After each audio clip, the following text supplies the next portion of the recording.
Amém, aleluia. Amém. Que o Espírito de Deus venha nos dar sabedoria, inteligência, humildade, discernimento, para que a gente consiga ter uma vida segundo a vontade do Senhor. Amém. Que presente Deus nos dá todo o primeiro dia da semana, para podermos dedicar esse culto a Ele. Passamos muitas vezes longe dos irmãos durante a semana, mas todo primeiro dia da semana Deus nos dá esse presente da comunhão da igreja do Senhor. Vamos começar com uma oração?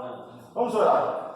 Senhor bendito Deus, glorioso Pai, queremos te louvar e te agradecer por este primeiro dia da semana, este presente que o Senhor nos concede. Que o Senhor esteja conduzindo esta pregação, esteja falando através da minha boca, esteja me usando, que esteja vazio de mim mesmo. Não só a mim, mas todos nós possamos estar vazios de nós mesmos e cheios do Espírito Santo do Senhor para dedicarmos este culto ao Senhor. Esteja nos usando como instrumento vivo nas tuas mãos e pedimos para o Senhor perdoar os nossos pecados e nos livrar do mal. Em nome de Jesus, teu Filho amado, nós oramos e por fé agradecemos. Amém. Amém. Aleluia. O que você faz quando aparentemente ninguém o está observando? Quando eu e você, quando estamos a sós, o que você faz? Será que você, será que eu, será que nós estamos aproveitando o nosso momento a sós da forma como é agradável ao nosso Deus? Ou será que utilizamos este momento para dar vazão aos nossos desejos carnais mais perigosos? O que você acha? Qual é a sua opinião sobre isso? Será que você conseguimos de fato ter o mesmo caráter, a mesma integridade aqui entre irmãos, entre amigos, no nosso trabalho, com a nossa família, em nosso meio social como um todo, da mesma forma quando estamos a sós? É uma pergunta que a gente tem que refletir. Um filósofo grego chamado Epícoro definiu a palavra caráter da seguinte forma: caráter é aquilo que você é quando ninguém está te olhando. Bem interessante, né? E como nós, como não apenas conhecedores, mas filhos do Deus Altíssimo, através da obediência do Evangelho, como nós deveríamos ou devemos nos portar sabendo que o Pai Celestial está sempre de olhos atentos para você e para mim? Como será que nós devemos nos portar nesse momento que estamos a sós? Vamos abrir aqui as nossas Bíblias no Salmo 34. Salmo 34. Salmo 34, a partir do versículo 8. Salmo 34, a partir do versículo 8. Que diz o seguinte: provem e vejam como o Senhor é bom, como é feliz o homem que nele se refugia. Temam o Senhor, vocês que são os seus santos, pois nada falta aos que o temem. Os leões podem passar necessidade e fome, mas os que buscam o Senhor de nada têm falta. Venham, meus filhos, ouçam-me, eu lhes ensinarei o temor do Senhor. Quem de vocês quer amar a vida e deseja ver dias felizes? Guarde a sua língua do mal e os seus lábios da falsidade. Afaste-se do mal e faça o bem. Busque a paz com perseverança. Versículo 15. Os olhos do Senhor voltam-se para os justos, e os seus ouvidos estão atentos ao seu grito de socorro. O rosto do Senhor volta-se contra os que praticam o mal, para apagar da terra a memória deles. Os justos clamam, o Senhor os ouve, e os livra de todas as suas tribulações. O Senhor está perto dos que têm coração quebrantado, e salva os de espírito abatido. O justo passa por muitas adversidades, mas o Senhor o livra de todas, protege todos os seus ossos, nenhum deles será quebrado. A desgraça matará os ímpios, os que odeiam o justo serão condenados. O Senhor redime a vida dos seus servos. Ninguém que nele se refugia será condenado. Belas palavras, né? Qual deveria ser o nosso procedimento, sabendo que os olhos do Senhor estão a todo momento analisando justos e ímpios, até mesmo quando fisicamente estão sozinhos. O ímpio, ele acredita que o mal que ele realiza em escondido jamais virá à luz. Porém nós, os justos, sabemos que há um Deus vivo, que sonda o mais íntimo do nosso ser e que conhece todas as coisas. Portanto, devemos viver com caráter e integridade em todos os momentos de nossas vidas e também em nossas vidas particulares, quando somos a sós. Por isso, como diz aqui no versículo 15 e 16, os olhos do Senhor voltam-se para os justos e seus ouvidos estão atentos ao seu grito de socorro. Mas o rosto do Senhor volta-se contra os que praticam o mal, para apagar da terra a memória deles.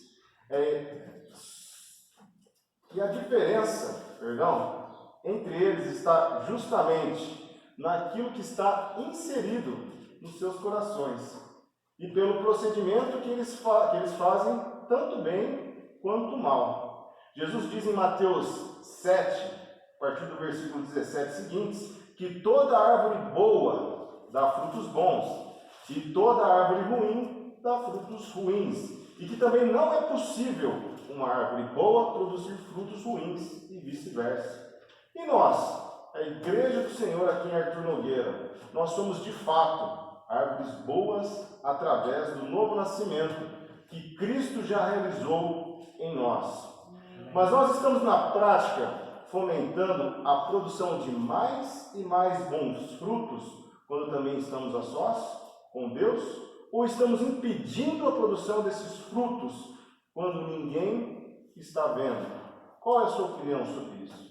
Vamos abrir aqui as nossas Bíblias, numa passagem bastante conhecida, João, capítulo 8. João, capítulo 8, a partir do versículo 1. Nós vamos analisar aqui 3 árvores, tanto uma árvore boa, vocês já devem saber quem é, e 2 árvores ruins. João capítulo 8, a partir do versículo 1.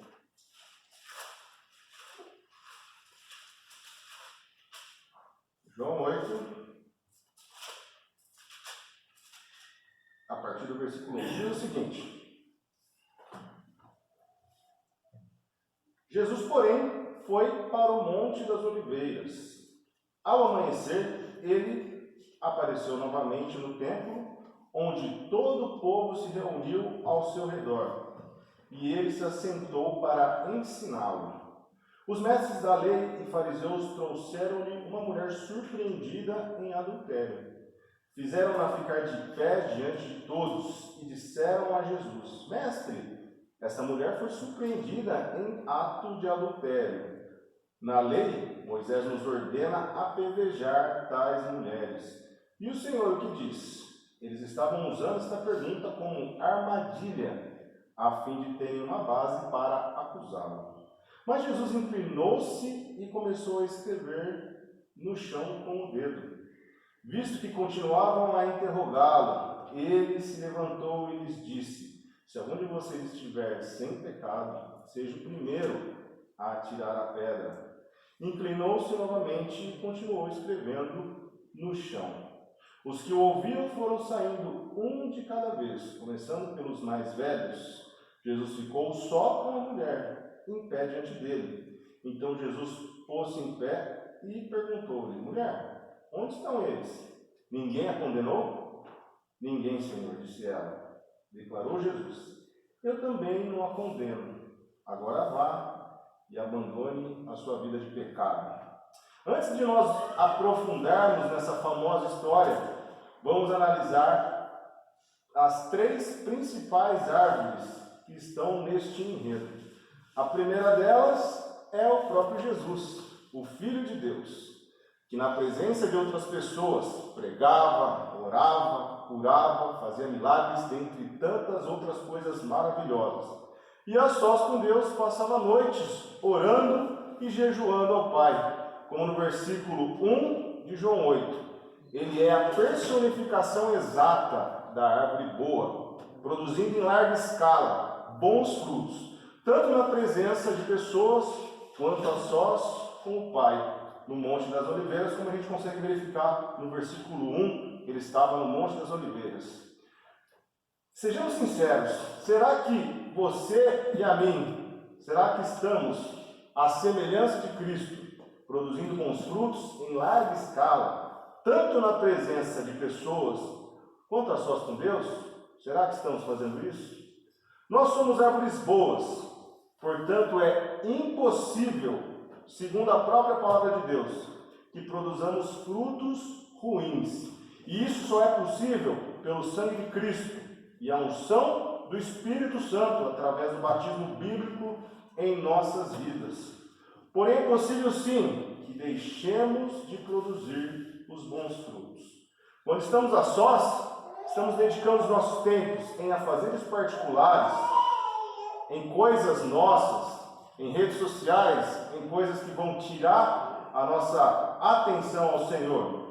Nós estamos fazendo isso ou estamos dedicando o nosso tempo mais em orações, em jejuns, em projetos ministeriais, em aprendizado da palavra? É só uma pergunta para a gente refletir e ser honesto com Deus, para a gente colocar em prática os ensinamentos do Senhor da forma que Ele se agrada. Há também uma segunda árvore, que é a mulher surpreendida em adultério. E se ela foi surpreendida, compreendemos que ela estava em ato de desonra contra o seu próprio marido.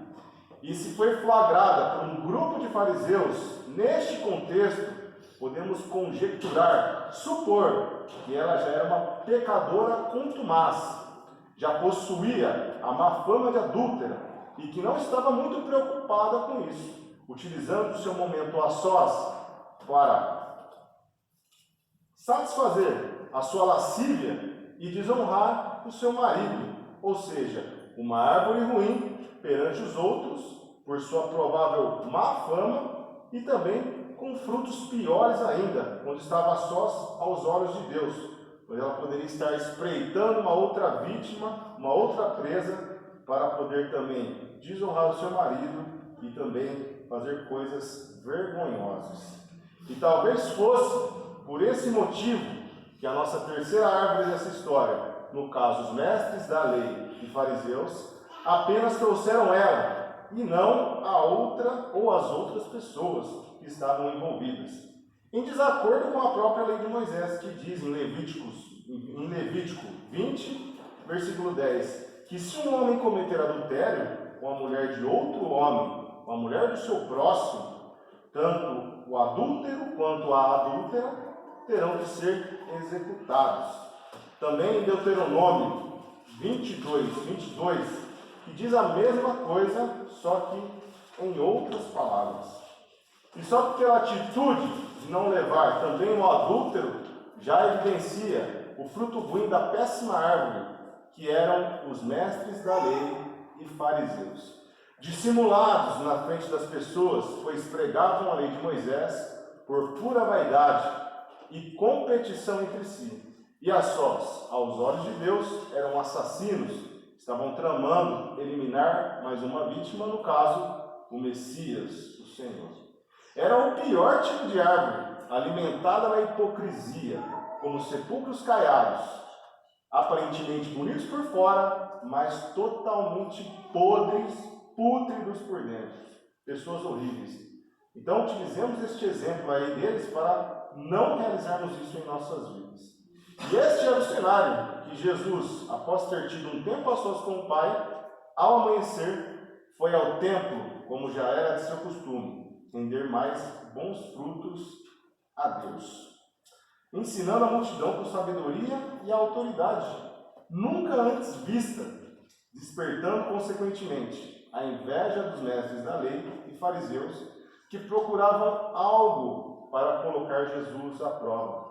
E a bola da vez foi justamente esta mulher, pega em adultério, a mulher adúltera, que veio como um bode, ou melhor, como uma cabra mansa, diante dos seus tosqueadores, diante dos seus matadores. Se eu e você estivéssemos no lugar desta mulher, como é que nós nos sentiríamos? Será que nós teríamos alguma esperança de misericórdia, alguma esperança de salvação? Eu acredito que esta mulher já estava se sentindo uma morta-viva há tempos.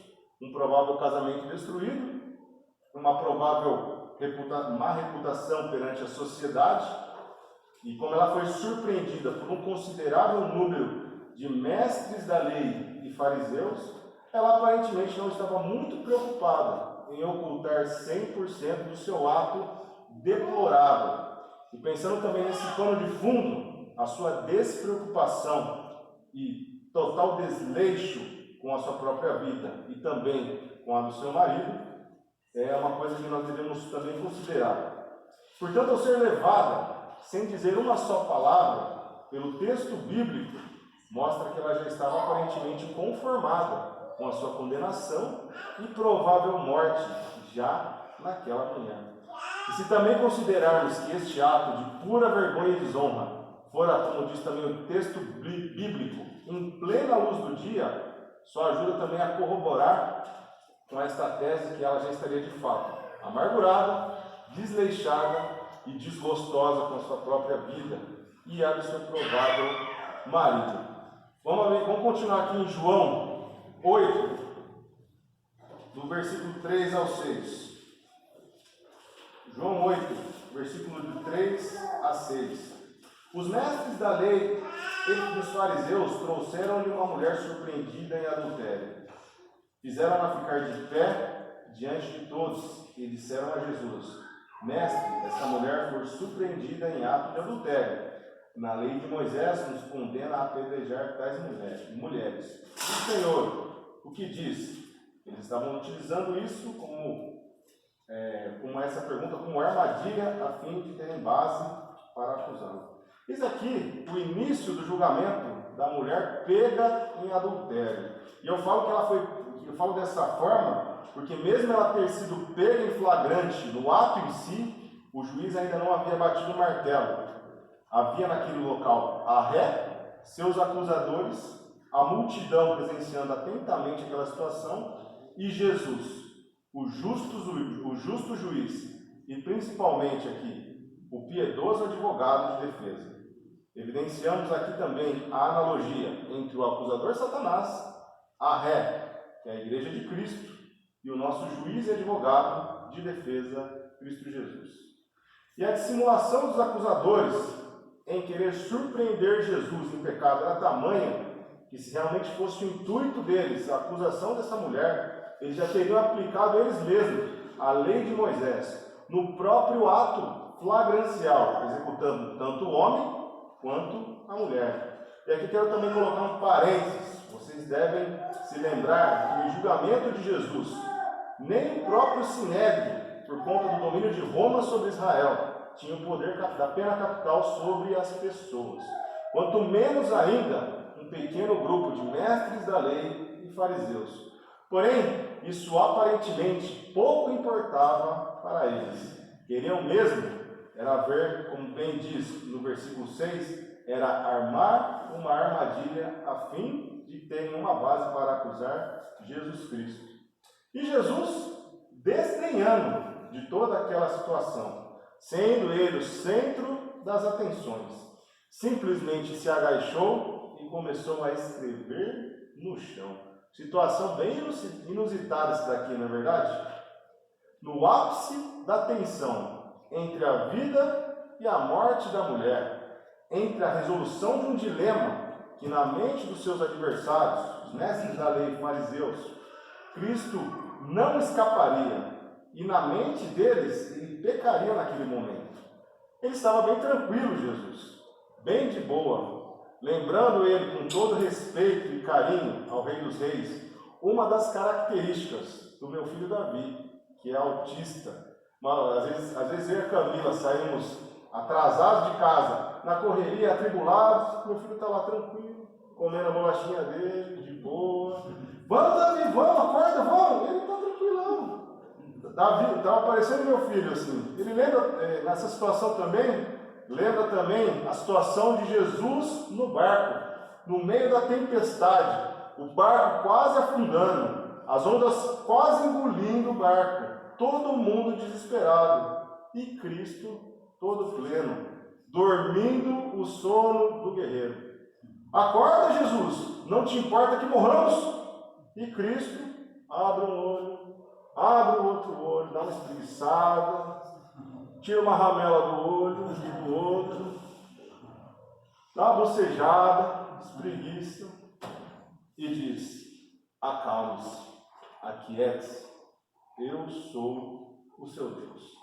É igual quando o Cristiano Ronaldo faz o gol da virada no jogo de futebol, e ele fala para a torcida: calma, vai estar aqui, eu estou aqui, fica calmo. Mesma coisa. E uma outra pergunta que é muito intrigante nessa situação: o que será que Cristo estava escrevendo no chão?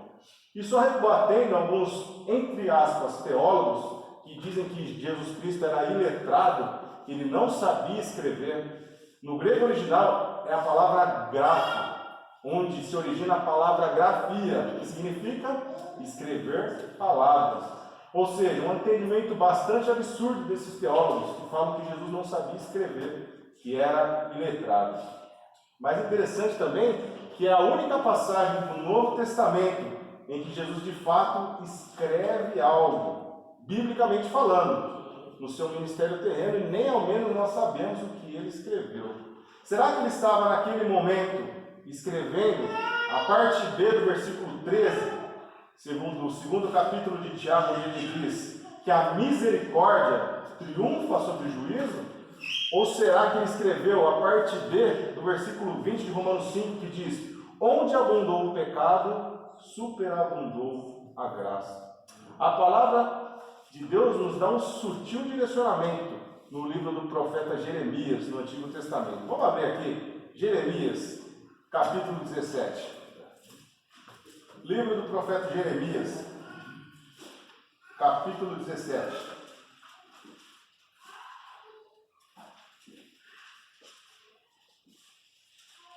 Livro do profeta Jeremias, capítulo 17,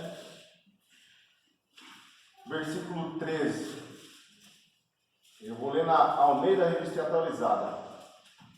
E diz o seguinte: ó Senhor, esperança de Israel, todos aqueles que te deixam serão envergonhados. O nome dos que se apartam de mim será escrito no chão, porque abandonam o Senhor, a fonte de águas vivas. Talvez Jesus estivesse naquele momento escrevendo os nomes de cada um dos seus adversários no pó do chão do templo de Israel, cumprindo assim a profecia do profeta Jeremias, que também havia vivido numa época de grandiosa apostasia do povo hebreu naquela época. Porém, a certeza que temos em toda esta situação é de que Cristo, naquele momento, estava reescrevendo a história daquela mulher, sendo um marco da velha mulher se transformando numa nova criatura ao se encontrar com Jesus.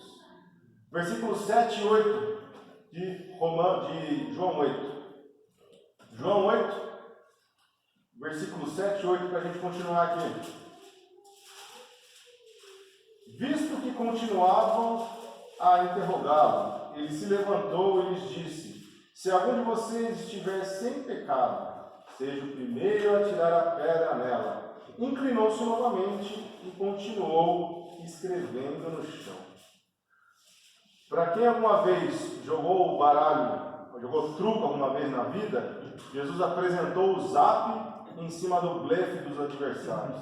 E como diz no versículo 9, totalmente desmoralizados, um de cada vez, começando pelos mais velhos, pois quanto mais vida temos, mais pecados cometemos, e também porque os mais velhos, por terem um pouquinho de juízo a mais dos mais novos, eles também foram saindo um a um. E também não é absurda a interpretação de que até mesmo a multidão espectadora também saiu de mansinho naquela situação, deixando a sós apenas 3 pessoas: o juiz e o advogado de defesa, sendo Jesus Cristo, e a ré, a mulher pega em ato de adultério. E na mente da ré poderia estar passando que a pedrada mortal, a primeira pedra, seria arremessada pelo próprio Jesus, já que de fato era culpada. Alguns estudiosos entendem que pela lei de Moisés, Cristo não poderia condená-la sem o testemunho de ao menos mais uma outra pessoa, não levando em conta de que Cristo também leva consigo a divina pessoa do Pai e a divina pessoa do Espírito Santo. E para finalizar, vamos ler novamente versículos 10 e 11. Então Jesus pôs-se em pé e perguntou-lhe: mulher, onde estão aqueles? Onde estão eles? Ninguém a condenou? Então Jesus pôs-se em pé e perguntou-lhe: mulher, onde estão eles? Ninguém a condenou? Versículo 11: ninguém, Senhor, disse ela. Declarou Jesus: eu também não a condeno. Agora vá e abandone sua vida de pecado. Jesus não só poderia condená-la, mostrando a todos que tão somente Deus, o ser impecável, pode ser o juiz, como também preferiu demonstrar compaixão para com a mulher, reescrevendo naquela sentença a sua nova história, sendo uma nova criatura, uma árvore boa a partir daquele momento. Deus também quer fazer de você e de mim novas criaturas, reescrevendo também a nossa história. Nós devemos pensar como a igreja verdadeira do Senhor, a menina dos olhos de Deus. Palavras de Jesus: igreja de Cristo, onde estão eles? Ninguém a condenou? Ninguém, Senhor. Eu também não a condeno. Agora vá, pregue o Evangelho e abandone a sua vida de pecado. Vamos orar? Santo Deus, glorioso Pai, Criador dos céus e da terra, queremos te agradecer por este culto que o Senhor nos abençoou, pois o culto é para ti, mas quem sai ganhando somos nós, de termos esta comunhão com o Senhor e com os irmãos. Pai querido, nos ajude a termos um coração arrependido, a realizarmos a pregação do Evangelho para as pessoas e abandonarmos a nossa vida de pecado. Esteja nos usando como instrumento vivo nas tuas mãos e esteja também nos dando uma semana abençoada na tua santa presença. Nós confiamos em ti, dedicamos a nossa vida a ti, pois sabemos que só o Senhor tem o caminho para a vida eterna. Não há outro caminho, não há atalho, tão somente Cristo Jesus. E da mesma forma, quando ele restaurou a vida desta mulher adúltera, ele também tem o poder de restaurar a vida de cada um aqui presente, como de fato já restaurou. Em nome de Jesus Cristo, teu Filho amado, nós oramos e agradecemos. Amém. Amém.